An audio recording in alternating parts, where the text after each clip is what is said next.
Oh. Sa araw na to mga idol, nakuna na ating kamera na hindi inasahang pangyayari, no?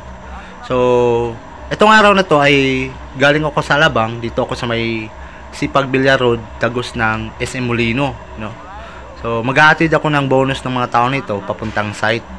So, dito nga mga idol, sa may crossing ng All Home, pagtawid namin dito, ay dito ko na kasabayan yung si tatay at saka yung medyo binata na naka motor din, no?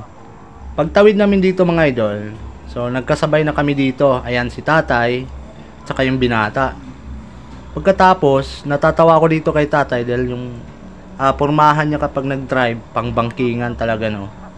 So parang hinahabol ni tatay dito itong binata na nakauna sa kanya. Kasi medyo malakas na yung takbo namin dito, umabot na din ng 60 habang nakabuntot ako sa kanila.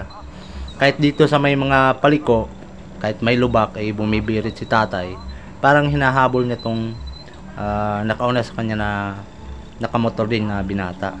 So medyo alanganin talaga si tatay dito sa pakaliwa at saka pakanan pag tagos namin sa service road papuntang SM Molino at saka pa Dasma, no? Oh.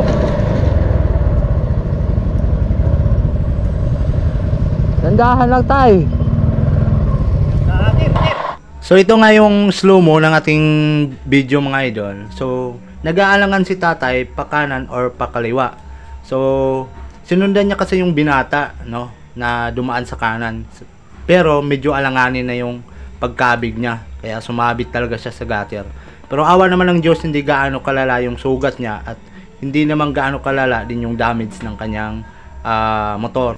Sa lahat ng mga kamuti rider dyan na kagaya ko, lagi magbaon ng pag-iingat mga idol. So huwag tularan si tatay na yun tuloy. Abangga tuloy. Pasti.